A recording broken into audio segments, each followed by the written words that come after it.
어린이 도서연구회 안산지회의 또 다른 이름 안산 동화 읽는 어른 모임, 줄여서 안동모입니다. 옛날 옛적, 갓날 가적은 안동모 회원들이 책을 읽어드리며 이야기 문화 되살리기 운동에 힘을 보태봅니다. 남녀노소, 오순노순 잠자리에 들기 전 이야기로 신나고 행복한 시간 되시길 바랍니다. 옛날 옛적 갓날 가적 황선희 유미경입니다. 안녕하세요. 안녕하세요. 오늘은 아주 기분이 좋아 보이시는데요. 그래요? 네, 좋은 일이 많으셨나? 지금 네. 안산에서 네. 지금 녹음하고 있는 현재 네, 우리 방송이 나가는 전날이네요. 네. 김홍도 축제가 마지막 날이에요. 아, 근데 조성모가 온다네요. 진짜요? 네. 아, 저도 달려와야 할까요? 아주 좋아하는 노래인데 가수인데. 우리 지난번에 그 추석 지난 이야기를 하려고 했었으나 녹음 시간하고 이게 맞지 않는 관계로 잘 못하고 지냈어요. 네. 그래서 오늘은 그 추석에 있었던 뭐 그런 좋은 이야기들이나 추석 음식 이야기 좀 잠깐 하고 갈까요? 음식. 네. 생각나는 게 밤. 밤을 깠어요, 제가. 밤을요? 깠는데 네. 이거 그 가평에 계시는 저희 그 이모님, 어머님의 여동생? 시 이모님이시군요. 네. 그분이 주셔서 받은 거였는데 벌레 먹은 애가 좀 있었던 거예요. 네네네. 제가 벌레를 몇 개를 몸통을 날렸는지. 싹둑. 그쵸. 벌레가 있는 것보다 그 벌레의 반쪽만 발견될 때 그때가 가장 공포스러운 거죠. 그 반쪽은 어디로 갔을까요? 그 특히나 그 어디지? 복숭아에 있는 벌레 무지무지 무섭습니다. 제가 너무 살인을 하는 기분 같은 느낌 있잖아요. 먹었다는 게 아니고. 그렇죠. 칼로 깎는데 계속 애들이 몸이 잘리니까 그것도 기분이 그렇더라고요. 네. 저도 밤 하니까 저희 시골에서 밤 준 게 생각나거든요. 저 친정 엄마가 밤을 주우실 때는 한 번도 내가 가서 이렇게 주워 본 적이 별로 없는 것 같아요. 근데 몇 해 전부터 저희 엄마가 이제 치매기도 있으시고 이제 바깥 거동을 잘 못 하시니까 안 나가셔서 밤을 줍지를 못 하세요. 근데 이제 집 뒤에 산이고 그 산에는 밤나무가 여럿 있어서 그냥 산책 삼아서 이렇게 가면 밤이 떨어져 있는 거예요. 알밤이. 그러면 그 알밤을 줍다 보면 바람이 휙 불어요. 그러면 그 부는 동시에 내가 엎드려 있는 반대편에 알밤이 또 후두둑 떨어지는 거죠. 재밌겠다. 그래서 너무 줍는 게 너무 재밌어서 이거를 멈추지를 못하거든요. 근데 숲속에서 줍는 거라 산에 이제 풀이 많이 있잖아요. 그래서 모기 그리고 그 풀에 살이 베어요. 그러니까 근데 줍는 게 너무 재밌어서 살이 베이는지 이런 것도 몰라. 근데 나중에 집에 와서 보면 어디 막 상처가 많이 나 있는 거예요. 그래서 이번에도 거의 저희 엄마가 주울 때는 막 벌레 먹은 거 뭐 이런 것까지 다 주워가지고 그걸 이제 곳곳에 집안 곳곳에 보관을 하셔서 아까 선생님 말씀하신 것처럼 벌레가 또 그 그릇에서 오물오물 하잖아요. 그거를 이제 오빠들이 보면 너무너무 이제 화가 나서 집안에 벌레를 끌어들인다 해서 친정 엄마는 구박을 받고 막 이런 밤에 대한 에피소드가 많네요. 예, 그러다가 이제 엄마가 줍지를 못하는데 그걸 대신해서 제가 줍는 걸 보고 저희 작은 오빠가 엄마 대신 제가 줍고 있다고 뭐라고 하고 우리 신랑도 저보고 빨리 산에서 내려오라고 그만 죽고 내려오라고 아주 구박을 엄청 해댔습니다. 엄청 많구나. 네네. 정말 말로 주울 수 있을 정도로 정말 많은데 다 줍지를 못하고 종이 박스 이런 걸로 한 박스 주워서 갖고 왔습니다. 밤 좋아하시는 분 지금 네. 방송 들으시는 분 중에 네. 밤 좋아하시는 분은 내년부터 유미경 선생님을 따라가시기 바랍니다. 네. 환영합니다. 언제든. 네. 그럼 열린 음악 들으시고 네, 이야기 오늘- 들려드릴게요. 네.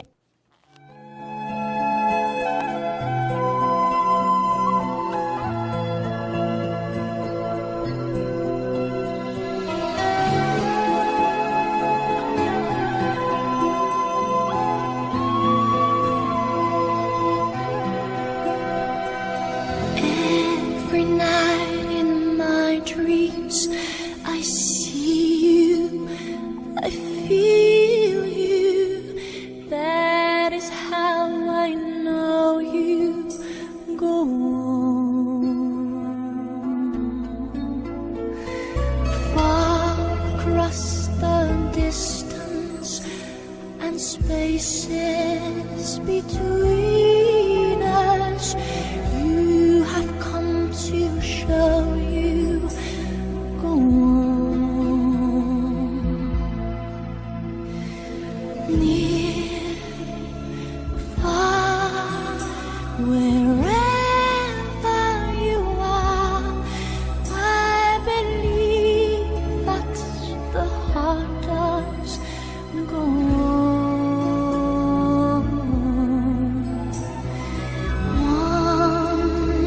Once more, you open the door, and you're here in my heart, and my heart will go on and on.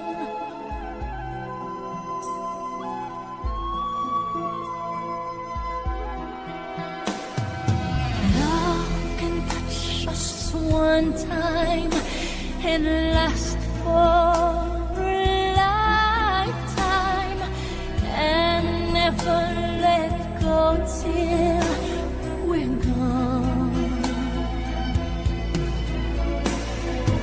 Love was when I loved you one true time. I hold you in my life, will always go on. Near, far, wherever you are, I believe that the heart does go on.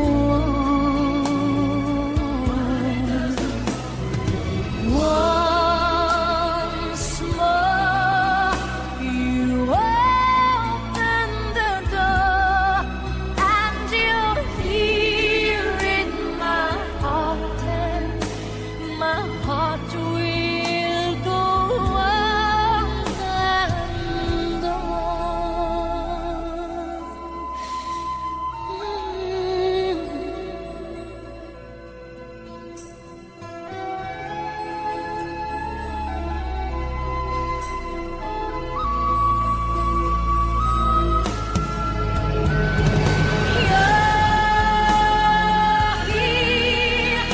There's nothing I fear, and I know that my heart will go on. We'll stay forever this way. You are safe in my heart, and my heart will go on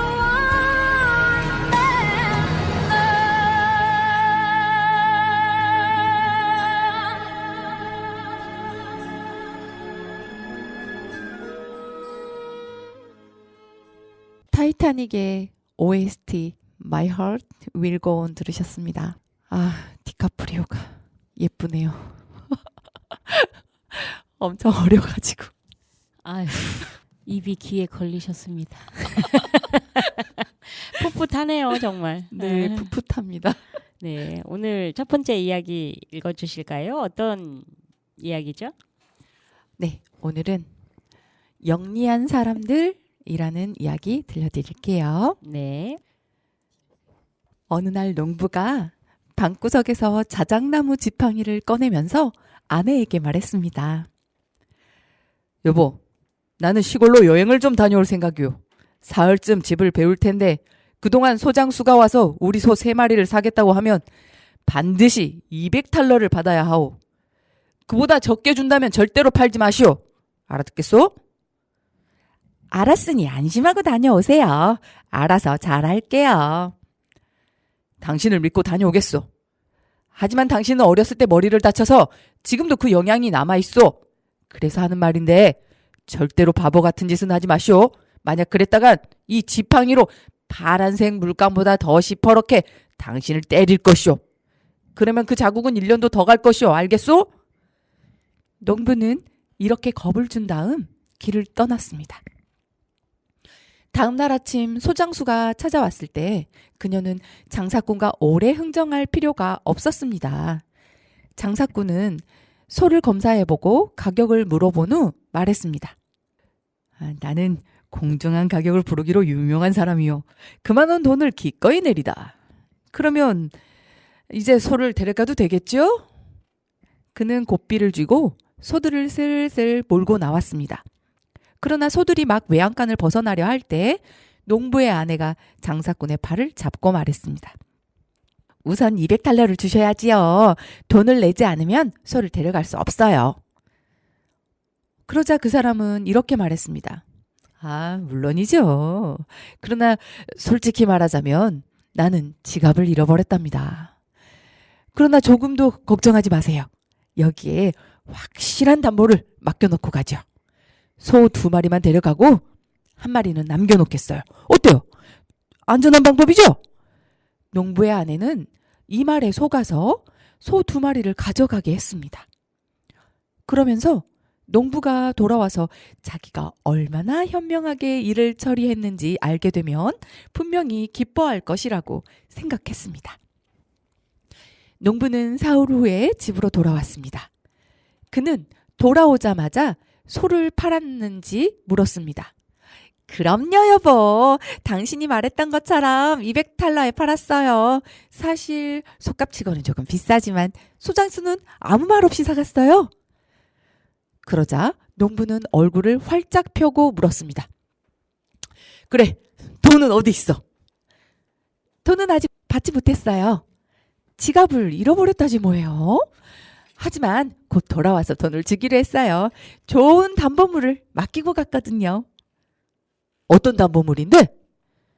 소 1마리예요. 소값을 치른 후에 나머지 1마리를 가져가겠다고 맡겨놓았어요. 그래서 나는 머리를 써서 먹이를 가장 적게 먹는 소를 남겨놓았죠. 농부는 기가 막혔습니다.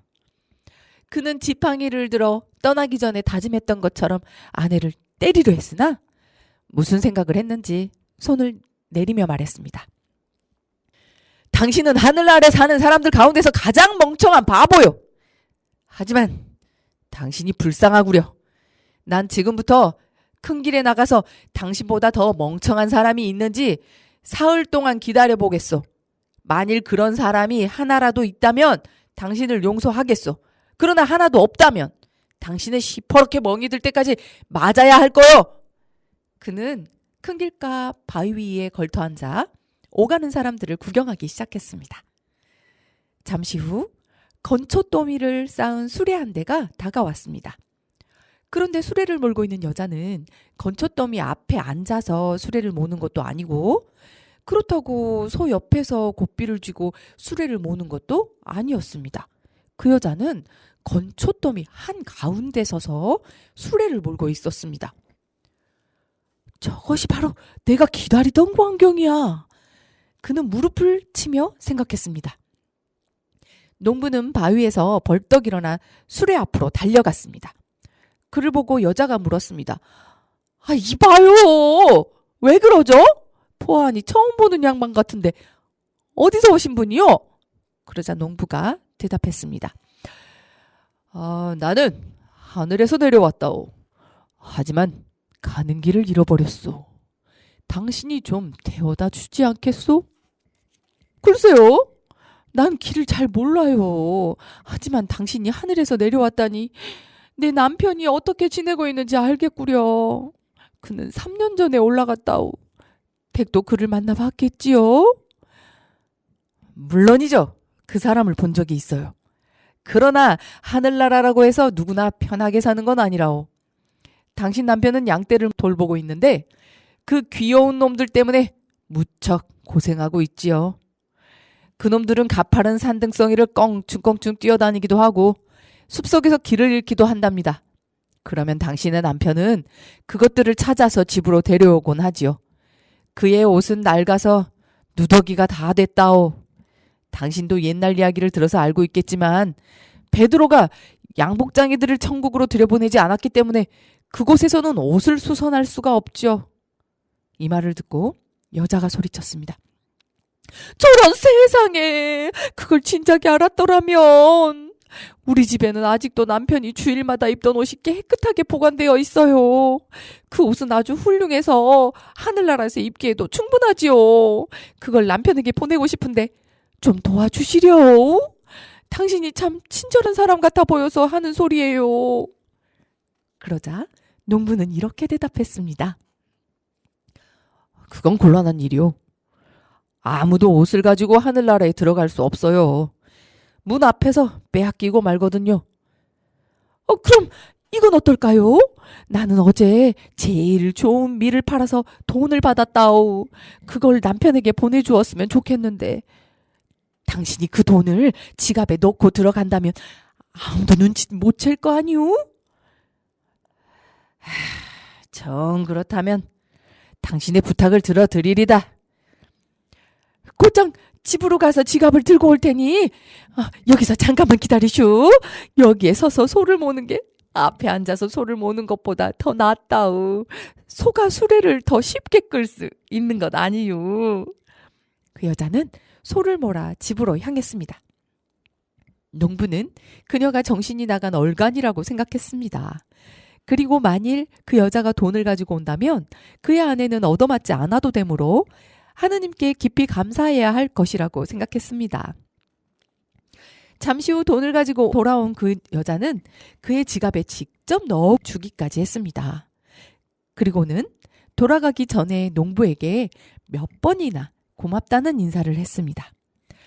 그녀가 집에 돌아와 보니 아들이 방금 일을 마치고 밭에서 돌아와 있었습니다. 그녀는 그날 있었던 일을 아들에게 이야기하면서 이렇게 덧붙였습니다. 네 아버지에게 돈을 보내주어서 정말 기쁘단다. 그 양반이 하늘에서 그 꼴로 산다는 걸 누가 알았겠니? 그러자 아들은 깜짝 놀라며 말했습니다. 어머니, 하늘에서 누군가 내려오는 일이 매일 있는 것은 아니겠지요? 당장 나가서 그 사람을 만나보겠어요. 그곳이 어떤 곳이고 어떤 일들이 벌어지는지 꼭 알고 싶어요. 그는 말등에 안장을 얹은 후 서둘러 올라탔습니다. 그는 이내 버드나무 아래 앉아서 지갑에 돈을 세고 있는 농부를 만났습니다. 혹시 하늘에서 내려온 사람을 보지 못했나요? 그러자 농부가 태연하게 대답했습니다. 보았죠? 하지만 그 사람은 벌써 저 산 너머로 가버렸다오. 아마 부지런히 쫓아간다면 어둡기 전에 만날 수 있을 거요. 맙소사. 나는 오늘 하루 종일 밭을 갈았기 때문에 말을 타고 여기까지 오는 것만으로도 완전히 지쳐버렸어요. 그 사람을 보았다니까 제가 부탁을 하나 드리지요. 이 말을 타고 가서 그 사람을 보고든 다시 돌아와 달라고 설득해 주시겠습니까? 제발 부탁입니다. 아하, 이 사람 또한 영리한 사람이 되기는 틀린 사람이구나 하고 농부는 생각했습니다. 그래서 즉시 말에 올라타고는 쏜살같이 달아났습니다. 젊은이는 그곳에서 한밤중까지 기다렸으나 농부가 돌아오지 않자 하늘에서 온 사람은 너무나 바쁘기 때문에 다시 돌아올 수 없는가 보다 하고 생각했습니다. 그래서 아마 그 농부는 내 말을 아버지께 가져다 주었을 거야 라고 생각하면서 집으로 돌아왔습니다. 그리고 어머니에게 자기는 항상 걸어 다니는 것이 습관이 되어 있기 때문에 그 말은 아버지에게 보냈다고 말했습니다. 그 말에 어머니는 칭찬을 아끼지 않았습니다. 참으로 장한 일을 했구나. 너는 아직 젊고 다리도 튼튼하지 않니? 한편 집에 도착한 농부는 한 마리 남은 소 옆에 안전하게 말을 메어 두었습니다. 그리고 나서 아내에게 말했습니다. 오늘은 당신이 정말로 운이 좋은 날이오. 큰 길에서 당신보다 더 어리석은 사람들을 둘이나 보았소. 그래서 이번에는 당신에게 손을 대지 않겠소. 하지만 다음에 또 이런 일이 일어난다면 그때는 가만두지 않겠소. 그러고 나서 농부는 대대로 물려받은 의자에 앉아서 중얼거렸습니다. 손해본 장사는 아니었는걸. 말라빠진 소 2마리 대신에 싱싱한 말 1마리와 후추를 충분히 살 수 있는 두둑한 돈이라. 어리석은 대가로 항상 이런 횡재를 하게 된다면 멍청이들도 존경할 만한걸. 농부는 그렇게 생각했지만 여러분들은 야가 빠진 사람보다는 어리석은 사람을 더 좋아하겠죠?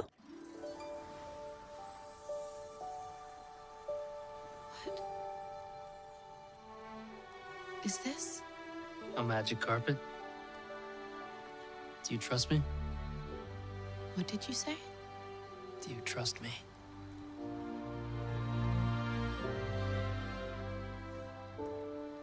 Yes.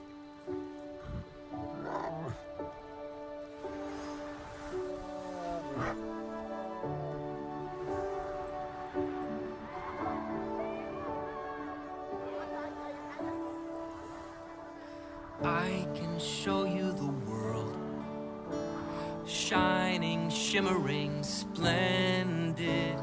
Tell me, princess, now when did you last let your heart decide? I can open your eyes, take you wonder by wonder, over, sideways, and under on a magic carpet ride. A whole new world, a new fantastic point of view. No one to tell us no, or where to go, or say we're only dreaming. A whole new world, a dazzling place I never knew. But when I'm way up here, it's crystal clear that now I'm in a whole new world with Now you. I'm in a whole new world with you. Unbelievable sights, indescribable feeling, soaring, tumbling, freewheeling through an endless diamond sky. A whole new world. Don't you dare close your eyes. 100,000 Hold your breath, things it to gets see. better. I'm like a shooting star. I've come so far. I can't go back to where I whole used to new be. Every turn a surprise. Horizons Every to moment, red pursue. letter. I'll chase them anywhere. There's time to spare. Let me share this whole new world with you. A whole new world. That's where we'll be. That's where we'll be. A thrilling chase A wondrous place for you and me.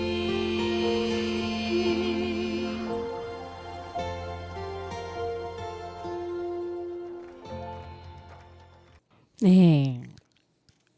알라딘의 OST죠. A Whole New World. 완전히 새로운 세상이라는 곡이었습니다. 그 노래 나가기 전에 그 대화가 공주님과 왕자님의 대화가 잠깐 나오는데 그 새로운 세상에 무조건 가겠다는 예스 이 말이 굉장히 인상적이네요. 참 재밌게 봤던 이야기입니다. 선희생께서 읽어주셨던 그 이야기하고도 조금 연관이 되지 않을까 이렇게 저 혼자 생각해 봤습니다. 네. 자, 제가 읽어드릴 이야기는 당나귀 왕자입니다. 옛날에 아무것도 부러울 것 없는 왕과 왕비가 살았습니다. 하지만 왕과 왕비에게는 아이가 없었습니다. 왕비님은 매일 자신의 신세를 한탄했어요. 나는 아무것도 잘하지 못하는 메마른 밭과 같구나. 마침내 하느님이 왕비님의 소원을 들어주었습니다. 하지만 아기가 태어났는데 사람의 아기가 아니라 당나귀 새끼가 태어났어요. 아기를 보자 어머니는 당나귀를 갖느니 차라리 아이가 없는 편이 낫다며 울부짖었어요. 아이를 강물에 던져 물고기 밥이나 되게 하라고요. 하지만 임금님이 말했습니다. 안 돼요. 하느님이 주신 아이요. 이 아이는 짐의 아들이자 후계자요. 짐이 이 세상을 떠나면 옥자에 앉고 왕관을 쓰게 될 것이요. 그래서 임금님과 왕비님은 당나귀 새끼를 키우게 되었답니다. 당나귀는 무럭무럭 자라났어요. 귀도 쫑긋 멋지게 자랐지요. 성격도 명랑해서 즐겁게 뛰어다니며 잘 놀았습니다. 특히 음악을 좋아했지요. 어느 날 당나귀는 유명한 악사를 찾아가 말했어요. 선생님만큼 라우테를 잘 탈 수 있도록 가르쳐 주세요. 악사가 대답했어요. 작은 나리 어려울 거예요. 나리의 손가락은 라우테를 타기에 적당하지 않아요. 게다가 너무 크네요. 아마 줄이 견뎌내지 못할걸요. 하지만 무슨 핑계를 대도 소용없었습니다. 당나귀는 라우테를 꼭 배우고 싶고 또 꼭 배워야 한다고 생각했어요. 당나귀는 열심히 배워서 마침내 실력이 스승님만큼 좋아졌습니다. 어느 날 당나귀는 생각에 잠겨 산책을 하다가 샘물까지 왔습니다. 당나귀는 무심코 샘물을 들여다보았는데 거울처럼 맑은 샘물에 작은 당나귀가 비치는 것이 아니겠어요? 당나귀는 너무 슬퍼서 충성스러운 쉬종 하나만 데리고 넓은 세상으로 나갔습니다.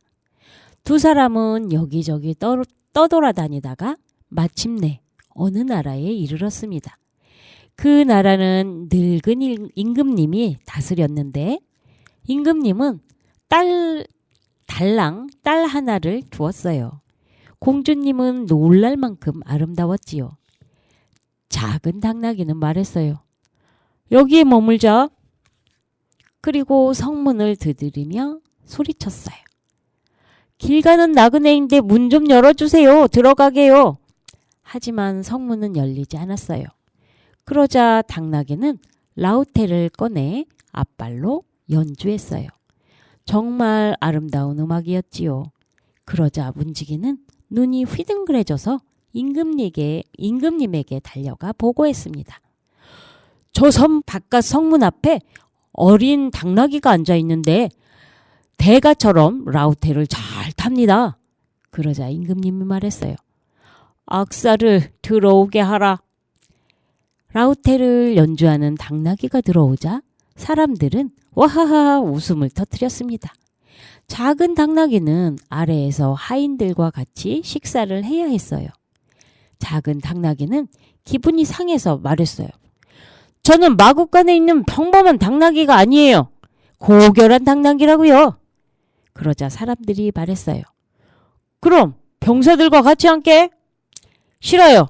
전하 곁에 앉겠습니다. 당나귀의 말에 임금님은 껄껄 웃으며 말했습니다. 원하는 대로 하라. 짐의 곁으로 오라. 임금님이 물었어요. 당나귀군, 공주가 마음에 드는가? 작은 당나귀는 고개를 돌려 공주님을 찬찬히 바라보았어요. 그리고 고개를 끄덕이며 말했어요.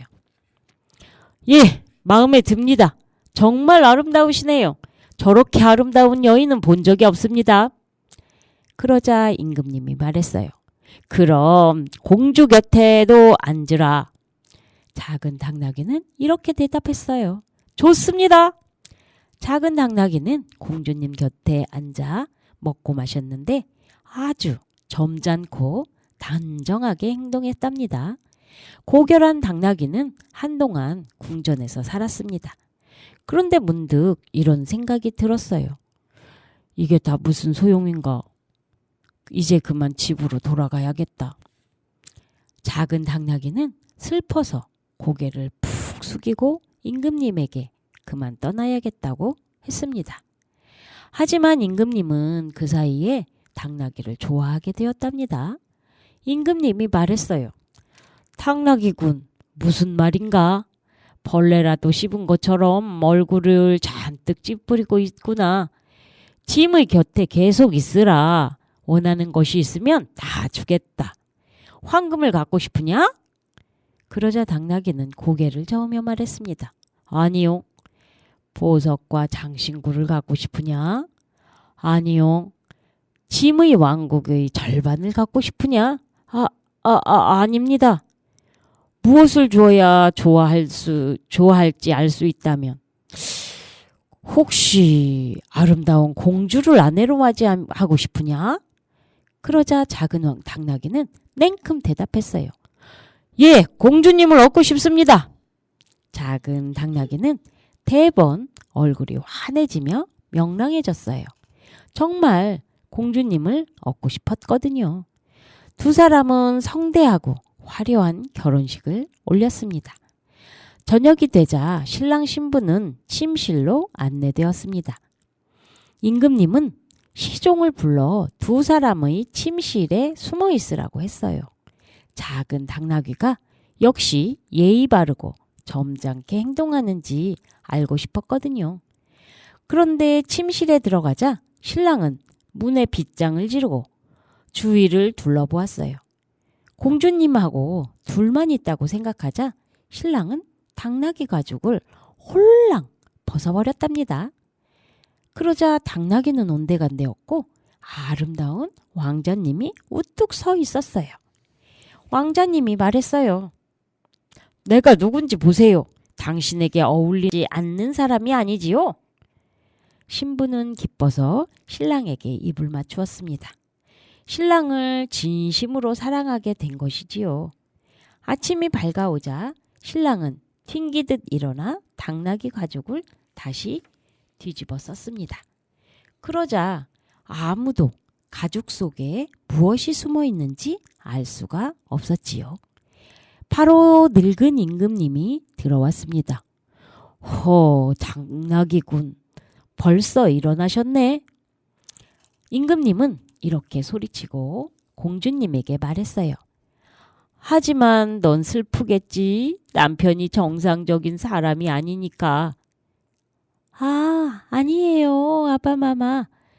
세상에서 가장 멋진 남자를 사랑하는 것처럼 그 일을 사랑해요. 평생 같이 살 거예요. 임금님은 이상하게 생각했어요. 하지만 숨어있던 시종이 다 말했습니다. 임금님은 말했어요. 절대 그럴 리가 없다. 그러자 시종이 말했어요. 그럼 오늘 밤에는 전하께서 지키세요. 직접 확인하실 수 있을 겁니다. 전하, 신랑이 가죽을 벗으면 가죽을 불 속에 던져버리세요. 그럼 신랑은 본 모습을 드러낼 수밖에 없을 것입니다. 임금님이 말했어요. 좋은 생각이로다. 밤에 신랑 신부가 잠이 들자 임금님은 두 사람의 침실에 살짝 들어갔습니다. 환한 달빛에 멋진 젊은이가 침대에 누워있는 것이 보였어요. 벗어던진 당나귀 가죽은 방바닥에 놓여 있었지요. 임금님은 큰 불을 피우게 한 다음 당나귀 가죽을 불 속에 던져버렸습니다. 그리고 가죽이 재로 변할 때까지 불 옆에 있었습니다. 임금님은 밤새 자지 않고 가만히 귀를 기울였어요. 신랑이 어떻게 나올지 알고 싶었거든요. 이윽고 날이 밝자 신랑은 실컷 자고 일어나 당나귀 가죽을 뒤집어 쓰려고 했습니다. 그런데 가죽이 감쪽같이 없어진 거예요. 깜짝 놀란 신랑은 슬픔과 두려움에 떨며 말했어요. 이제 달아날 수밖에 없구나. 신랑이 방을 나가려고 하자 임금이 지키고 서 있다가 말했어요. 사위여, 어딜 그리 급하게 가려고 하는가? 무슨 생각을 하는 것인가? 여기 있으라. 그대는 멋진 젊은이가 아닌가? 다시는 짐의 곁을 떠나지 말라. 나라의 절반을 주겠노라. 짐이 세상을 떠나면 나머지 절반까지 받으리라. 그러자 젊은이가 말했어요. 시작이 좋으니까 끝도 좋아야죠. 전하 곁에 있겠습니다. 늙은 임금님은 젊은이에게 나라의 절반을 나누어 주었습니다. 1년 후 임금님이 세상을 떠나자 젊은이는 나라 전체를 물려받았습니다.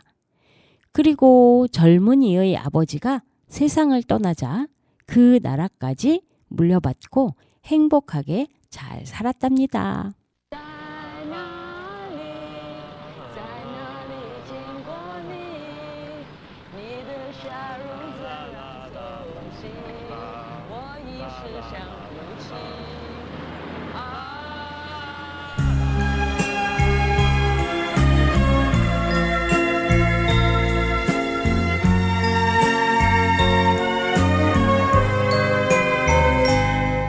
你问我爱你有多深，我爱你有几分？我的情也真，我的爱也真，月亮代表我的心。你问我爱你有多深，我爱你有几分？我的情不移，我的爱不变，月亮代表我的心。轻轻的一个吻，已经打动我的心，深深的一段情，叫我思念到如今。你问我爱你有多深，我爱你有几分？你去想一想，你去看一看，月亮代表我的心。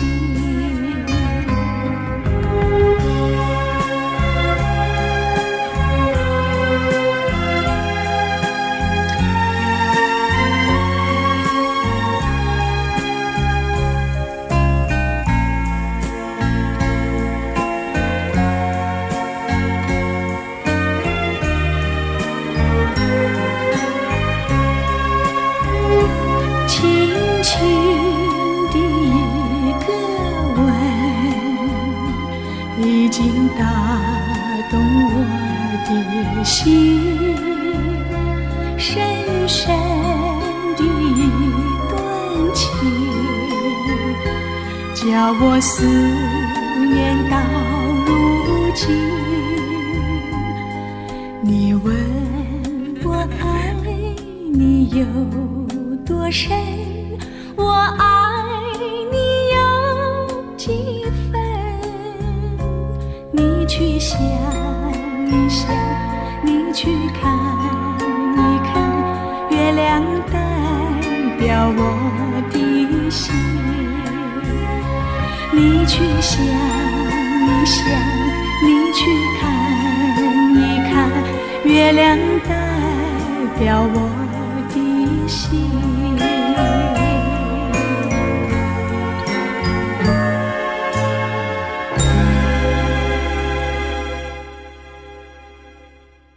네. 천매밀 영화의 OST로 나왔던 월량 대표 아적심이라는 노래 들으셨습니다. 아, 제가 제일 좋아하는 중국 노래예요. 아하. 노래방에서 부를 수도 있답니다. 네. 와, 맞아. 흥얼흥얼 따라 부르시더라. 네네네. 참 좋네요. 오늘 그 선곡이 다 영화 음악이죠? 오늘은 외화 쪽으로 했고요. 빠져가지고 네. OST로 나가볼까 봐요. 아, 그러면은 다음 주도? 그러면 그 다음 주엔 또 우리 한국 영화도 가야죠. 아, 네, 좋습니다. 아주 멋지십니다. 네. 오늘 이야기 어떠셨어요? 아, 그러니까 우리 앞에 이야기도 네. 나누지 못했고 네. 그냥 읽어드리기만 했네요. 네. 아, 어. 저는 그 신랑이 아주 나쁜 놈이라고 생각이 드는데요. 아니, 어떻게 자기 아내를 멍이 들도록 때려줄 생각을 하죠? 오늘날 같으면 아주 강 큰 남자에 속하겠네요. 그죠? 그러니까 저는 이 글을 재밌게 읽었었는데 네. 읽어드리기를 망설이고 넘기고를 2번 했던 것 같아요. 네. 그 때린다는 그게 좀 이렇게 옛 이야기는 자극적인 어떤 부분이 상징적인 거라 그냥 넘어가야 되는데 이게 네. 걸리는 거예요, 자꾸. 아무래도 저희가 아이들을 키우다 보니까 그런 부분이 없잖아 있는 것 같아요. 그죠? 네. 근데 누가 어리석은 건지 그냥. 그쵸. 네. 그리고 그 제가 읽어드린 당나귀 왕자에서도 네. 이상하게 제가 아까 읽을 때 이 당나귀 왕자의 그 허물이 없어지는 거잖아요. 당나귀 허물이. 네. 근데 그 허물이 없어져서 이 왕자도 사라지나 이런 생각을 했었거든요. 아. 왜 우리나라의 구렁덩덩 신선비 이런 이야기 보면 그 왕자의 허물을 어떻게 하니까 왕자는 이제 여기에서 새색시랑 살 수 없어서 떠나는 그런 구조였잖아요. 그래서 여기에서도 당나귀 왕자가 없어지나 사라지나 막 이러면서 조마조마하면서 읽어드렸는데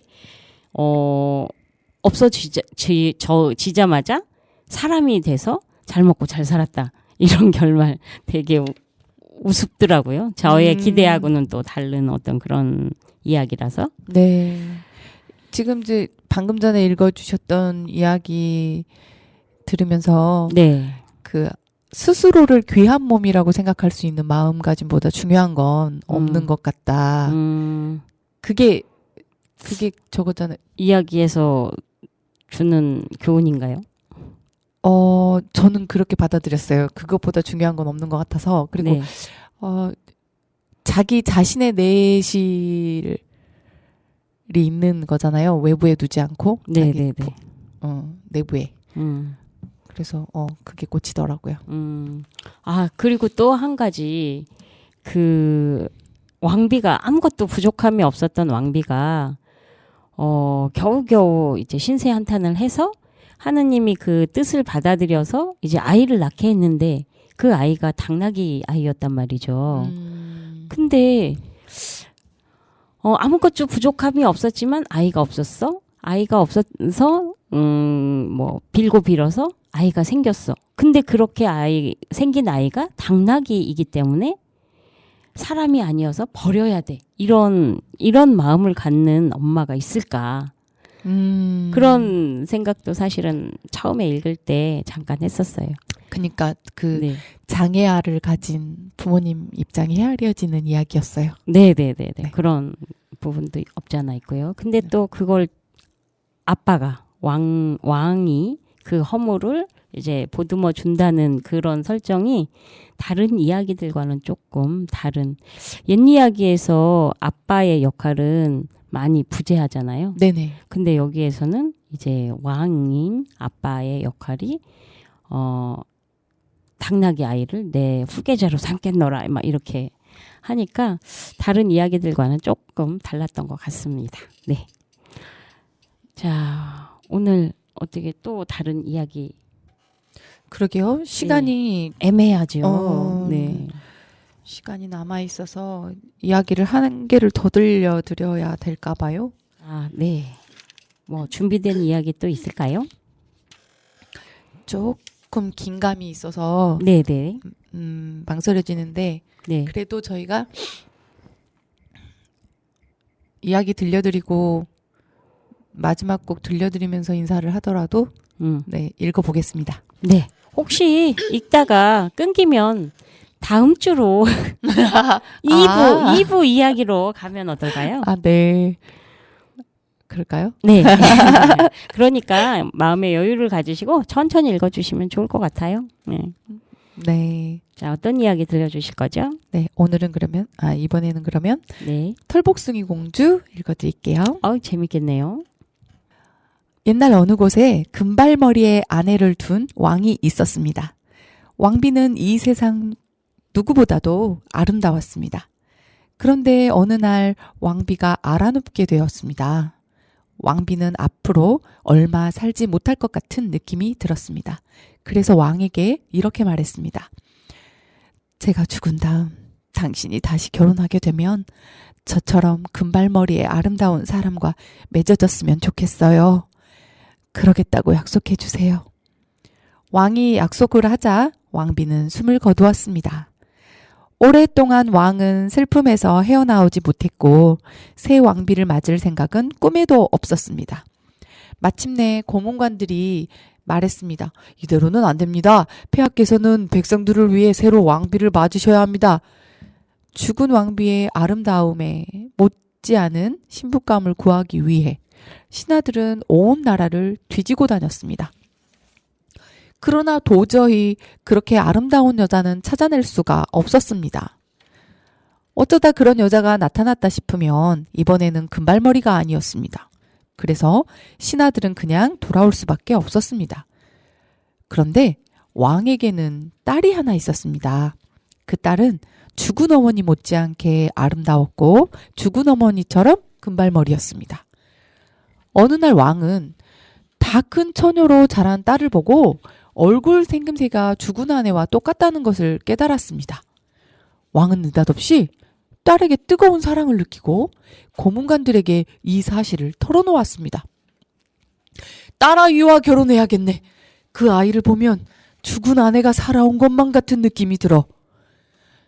고문관들은 이 말을 듣고 놀라 어쩔 줄 몰랐습니다.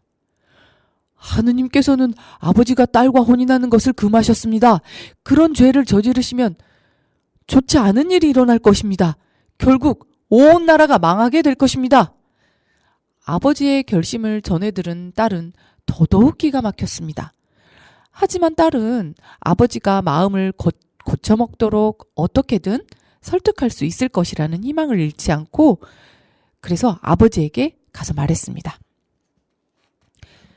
제가 아버지의 소원을 들어드리려면 그 전에 해와 같은 금빛의 옷과 달과 같은 은빛의 옷과 별과 같이 빛나는 옷을 가져야만 해요. 그리고 수없이 많은 짐승의 털로 만든 망토도 있어야겠고요. 나라 안에 있는 모든 동물의 모피를 조금씩 잘라붙여서 만든 망토라야 해요. 아버지가 그 모든 짐승의 털을 구하실 리가 만무하니 그렇게 요구하면 아버지의 뜻을 꺾을 수 있을 것이라고 딸은 생각한 것입니다. 그러나 왕은 매우 끈질긴 사람이었습니다.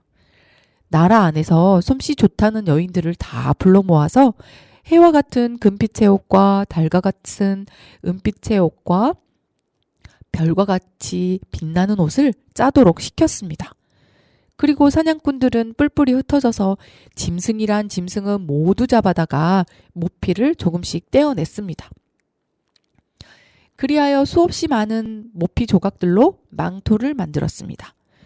모든 준비가 끝나자 왕은 망토를 가져오게 해서 딸 앞에 펼쳐놓은 다음 당당하게 말했습니다. 내일은 결혼식을 치르겠다. 공주는 아버지의 마음을 돌리기에는 이미 늦었다고 생각하고 달아나기로 마음먹었습니다. 그날 밤 모두가 잠들었을 때 공주는 살며시 자리에서 일어나 자기의 소중한 물건 3가지를 꾸렸습니다. 그것은 금가락지와 작은 황금물레, 작은 황금 실패였습니다. 공주는 해와 달과 별의 새 옷도 꾸리고 온갖 목피 조각으로 만든 망토를 걸친 다음 숯검댕으로 얼굴과 손을 검게 칠했습니다. 그러고는 하느님께 모든 것을 맡기고 떠났습니다. 밤새도록 걸어서 커다란 숲에 닿았습니다. 피로에 지친 공주는 속이 빈 나무로 기어들어가 그대로 잠이 들었습니다. 해가 떴는데도 공주는 계속 잠을 잤습니다. 어느덧 날이 환하게 밝았습니다. 때마침 이 숲을 다스리는 왕이 그곳으로 사냥을 나왔습니다. 왕이 데리고 온 사냥개들은 나무로 달려가서 냄새를 맡고는 나무 주위를 뱅뱅 돌면서 컹컹 짖어댔습니다. 가서 어떤 짐승이 숨어 있는지 보고 오너라. 왕은 사냥꾼들에게 명령했습니다. 왕의 명령에 따랐던 사냥꾼들은 돌아와서 이렇게 보고했습니다. 속이 빈 나무 안에 이상한 짐승이 누워 있습니다. 난생 처음 보는 종류입니다. 피부는 수천 가지의 모피로 되어 있는데 아직 곤히 잠들어 있습니다. 산채로 잡아오도록 하라. 마차에 단단히 묶어서 데려가자. 왕의 명대로 사냥꾼들이 움켜잡자 공주는 기겁을 하며 눈을 뜨더니 비명을 질렀습니다. 저는 부모님에게 버림받은 불쌍한 계집아이랍니다. 제발 저를 불쌍히 여겨 보살펴 주세요. 너 같은 털복숭이는 부엌대기를 하면 암성 맞춤이겠다. 우리와 같이 가자. 마침 죄를 청소할 사람도 필요하니까. 그래서 그들은 공주를 마차에 태우고 왕궁으로 돌아갔습니다. 사람들은 계단 밑에 작은 벽장으로 공주를 데려갔습니다.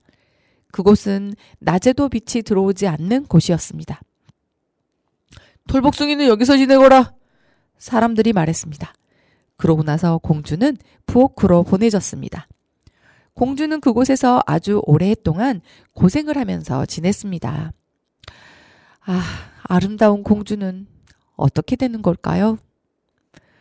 그러던 어느 날 성에서 무도회가 열렸습니다. 털복숭이는 요리사에게 물었습니다. 위에 올라가서 잠시만 구경하면 안 될까요? 문 밖에 서 있기만 할게요. 그러렴. 하지만 30분 안에 돌아와야 한다. 죄를 말끔히 지워야 하니까.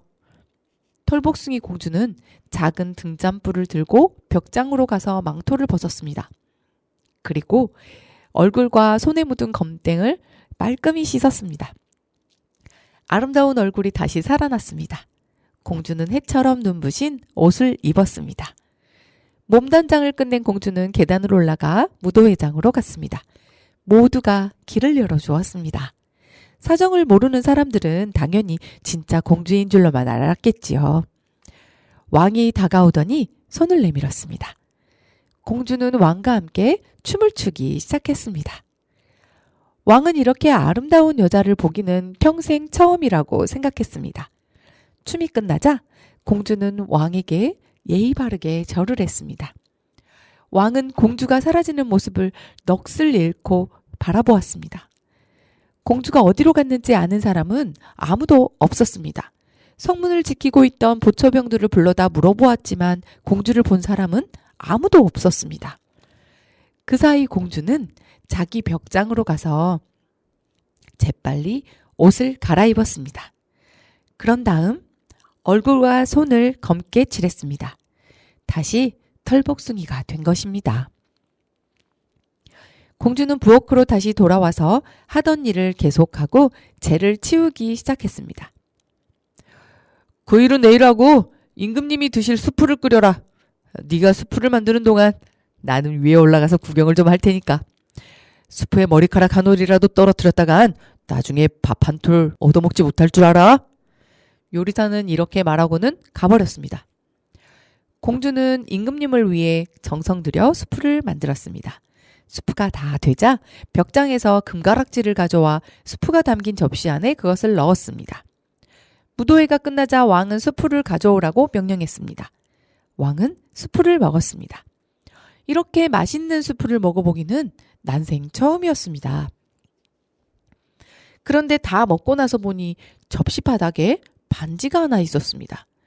어떻게 그릇에 반지가 들어가 있는지 도무지 알 수가 없었습니다. 왕은 당장 요리사를 불렀습니다. 요리사는 왕이 자기를 찾는다는 소리를 듣고 바들바들 떨었습니다. 요리사는 공주에게 말했습니다. 틀림없이 네가 수프에 머리카락을 떨어뜨린 게로구나. 만약 그게 사실이라면 너를 가만두지 않겠다. 왕은 수프를 누가 만들었냐고 물었습니다. 제가 만들었습니다. 요리사가 말했습니다. 그러나 왕은 믿지 않았습니다. 거짓말하지 마라. 네가 보통 때 내오던 수프와는 맛이 전혀 달라. 훨씬 맛이 있어. 사실은 제가 끓이지 않았습니다. 털복숭이가 끓였습니다. 요리사가 실토했습니다. 당장 이리로 데려오너라. 왕의 명령이 떨어졌습니다. 털복숭이가 나타나자 왕이 물었습니다. 너는 누구냐? 저는 부모님을 여인 불쌍한 소녀에 지나지 않습니다. 이 성에는 왜 있는 거지? 왕의 물음은 계속되었습니다. 저는 부엌대기 말고는 아무짝에도 쓸모가 없거든요. 수프 안의 반지는 어디서 났느냐?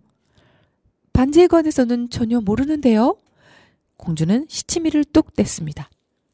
속 시원한 대답을 듣지 못한 왕은 어쩔 수 없이 공주를 돌려보내야 했습니다. 몇 달 뒤 다시 무도회가 열렸습니다. 공주는 지난번처럼 구경을 가게 해달라고 요리사에게 부탁했습니다. 좋아. 하지만 30분 안에 돌아와야 한다. 임금님이 네가 끓인 수프를 무척 좋아하시니까 말이야. 요리사의 허락을 받은 공주는 벽장으로 달려가서 재빨리 몸을 깨끗이 씻었습니다. 그리고 가방에서 달 같은 은빛의 옷을 꺼내 입었습니다. 그녀가 무도회장의 모습을 나타내니 영락없이 진짜 공주처럼 보였습니다. 왕은 공주에게 다가와서 만나게 되어 기쁘다고 말했습니다. 여기에서 이야기를 끊어야 되겠어요. 흥미진진해서 푹 빠져서 듣고 있었는데 아쉽네요. 우리 마지막 노래 듣고 다음 주에 마저 이야기 듣는 걸로 할게요. 네. 이어서 읽어드리겠습니다. 네. 그럼 좋은 밤 되세요. 아, 네.